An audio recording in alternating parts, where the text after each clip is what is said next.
ahoana marina ity fitondrana miseho tsy ho tompona andraikitra foany ity e. Tsy voafeny fidangany vidim-piainana, tsy voafeny tsy fampina rano fisotro madio, tsy voafeny fanomezana borsa ho an'ny mpianatra, tsy voafeny fandoavana karama ara-dalàna, tsy voafeny fanarenana ny lalam-pirenena, tsy voafeny fanamboaran-dalana, tsy voafeny fanomezana asa, tsy voafeny fanondranana arim-pirenena antsokosoko, tsy voafeny tsy fandriam-pahalemana, tsy voafeny fitsoam-ponenana vokatry ny kere any atsimo. Eny fa natramin'ny teny sy ny fampanantenany amin'ny vahoaka aza, tsy voafehiny. Izany ny fitondrana rajoelona. Tsy misy zavatra voafehiny, fa samy mandeha ho azy avokoa. Be resaka ambony latabatra, fa ny fanatanterahana zero. Aingo ambony tsokoko no betsaka, lazaina fa manara-penitra avokoa. Izay fotodrafitrasa rehetra atao, toy ny hôpitaly sy ny sekoly.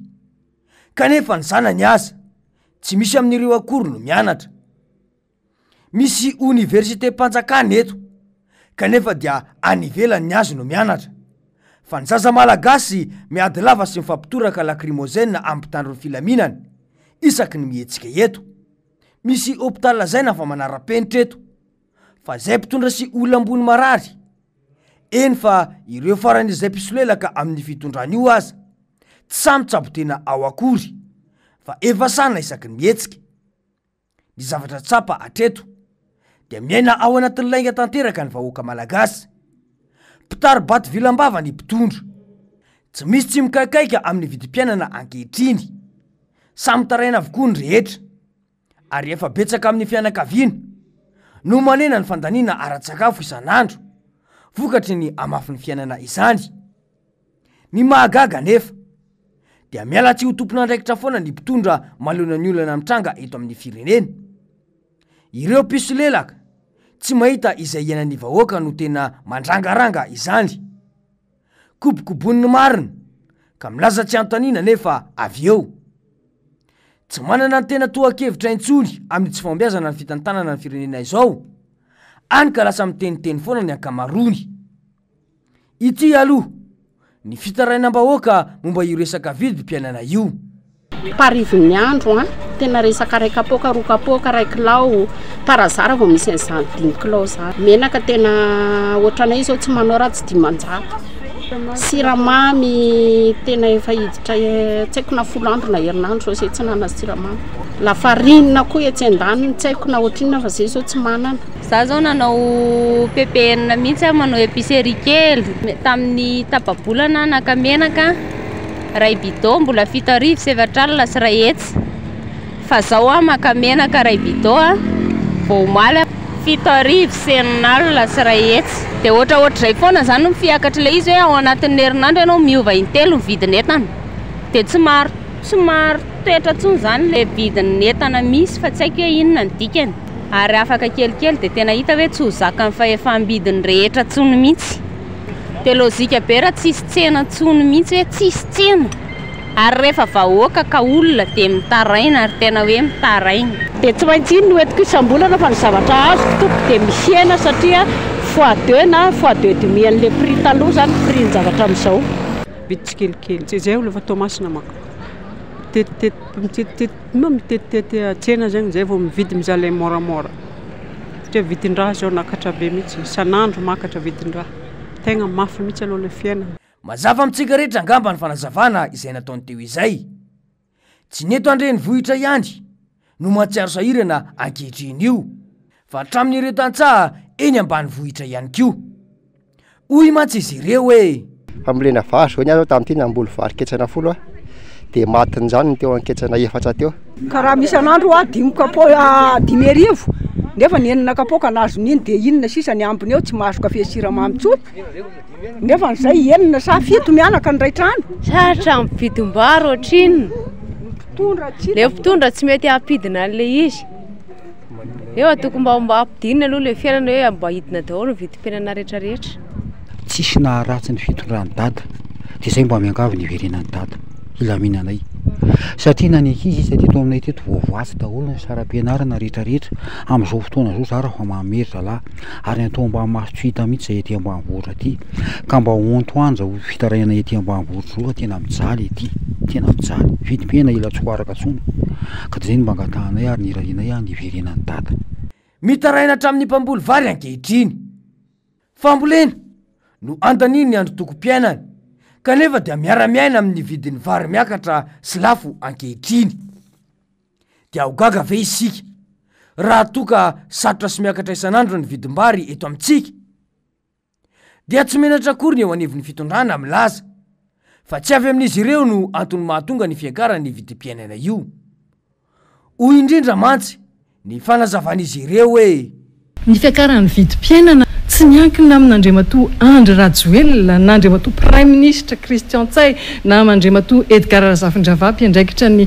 varotra sy ny industrie tena efa tsy malala menatra intsony voasoratra mazava ao anatin'ny lalam-pandrenany izay nosoratan'ny Rajoelina tamin'ny taona 14 anefa eo amin'ny andininy faha-9 fa ny filohan'ny repoblika no manapaka ao amin'ny filan-kevitry ny ministra nitetika ny momba ny fiarovam-pirenena eo amin'ny lafiny miaramila ny toe-karena sosialy kolotsaina lafitany ary ny tontolo iainana sa ve ianareo efa manana itony ny fiara-lafo vidy sy tsara tarebe itony ka tsy misy irarahinareo izay olam-bahoaka momba ny fiainana andavanandrony ianareo tokoa no mitondra izao ka izay tianareo atao no atao raha tsy ianareo no tompon'andraikitra inona fotsiny izany no nilazany any Rajoelina fa anafatra 120 izy mba hitondra PPN eto rehefa niakatra toy izao ihany koa ny vidin'izany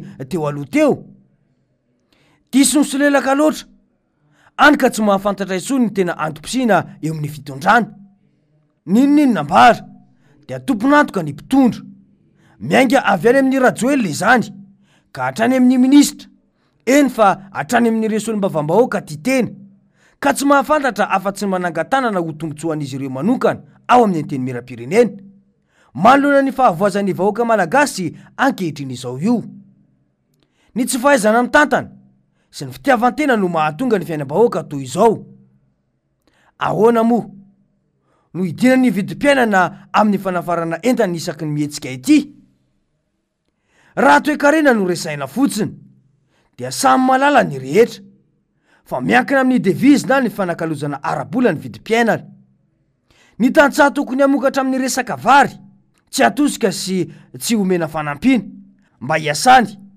fa aleo ny mpitondra manafatra 20 sambo mba anaovana zesita teknika eraky ny tanàna fa misy ny vatsitsinjo aleo nyreo mpitondra ireo mahita ny vahoaka malagasy mitakikitra sy milahatra efa ho mainy masoandro ny vatsitsiny sy ny tosika fameno avy amin'izy ireo toy izay mahita tantsaha malagasy iray mahavokatra mivarotra izany eny an-tsena mba anampiny ny malagasy mpiray tandrazana aminy raha mitobaka ny vary avy amin'ny tantsaha dia mazava ho azy fa tsy maintsy misy fiantraikany amin'ny lafiny maro izany indrindra fa eo amin'ny fitanga ny vidim-piainana io eny fa na eo amin'ny vidim-bary fotsiny aza averiko eto ity tenin'ny Rajoelina tamin'ny taona 2024 ity hoe ary ty no andraikitra ny fitondram-panjakana ty lazaiko aminareo ty zavatra roa ny teneniko teo fa ny zavatra fahatelo dia akoatra n'izany zavatra rehetrarehetra zany dia misy ny tsy fandraisana andraikitra ireo tompon'andraikitra isa-tsokajiny eto amin'ity resaka vidin'entany ity miainga hatrany amin'ny ministra tompon'andraikitra io zany ireo tale rehetra ny agent contrôleur ary tokony manana anjara andraikitra n'izany koa ny gouverneur aparitra fa tsy jery fotsiny zavatra misy ny tale paritra dia manana andraikitra avokoa izany ve dia mbola misy mahasamy laza ihany fa tsy tompony andraikitra amin'ny fiakarany vidim-piainana ny fanjakana efa i Rajoelina izao mihitsy no miaiky fa hoe andraikitry ny fanjakana izany indrindra fa ny mpitondra dia ilay mpiaro fitondrana mahafatra-po no mahita fa tsy andraikitry ny fanjakana izany fidanga ny vidim-piainana izany dia rehefa mahatsapa-tena ihany koa dia tokony ovana ny olam-bahoaka raha tsy aivina mantsy izany hoe mbola tsy nandray fahefana i Rajoelina sy ny mpanohana azy izay mahafatra-po dia ny taona 2024 ho an'ny menaka dia 4,0 ariary ny isaky ny litatra. Ny taona 2024 ihany dia 400 ariary ny kapoka ny vary. Ny taona 2024 kosa nefa 1,000 ariary ny 1 litatra amin'ny menaka, 700 ariary ny 1 kapoka amin'ny vary. Tsy vita amin'ny adivana fa nangalatra mihitsy mba ho tonga eo amin'ny fitondrana io Rajoelina sy ny ekipan'io, kanefa dia izao ny zava-misy. Isan'ny nanonjongozonana ny fitondrana Rajaonaromampianina ihany koa ane ny resaka fiakarany sarandalana ho taksi be 500 ariary rehefa niakatra ny vidim-piainana teto e. Ny tinambara dia izao, tsy afaka miala amin'ny fiakarany vidim-piainana io ny mpitondra, fa aza hodikodina ny tsy fahaizan'ireo mpitondra mitantana, miainga avy any amin'ny Rajoelina ka hatramin'ireo minisitra tsy ahita-bahoaka tombotsoa ireo. Na ny delestage azy ity miverina indray, fa ahoana mariny.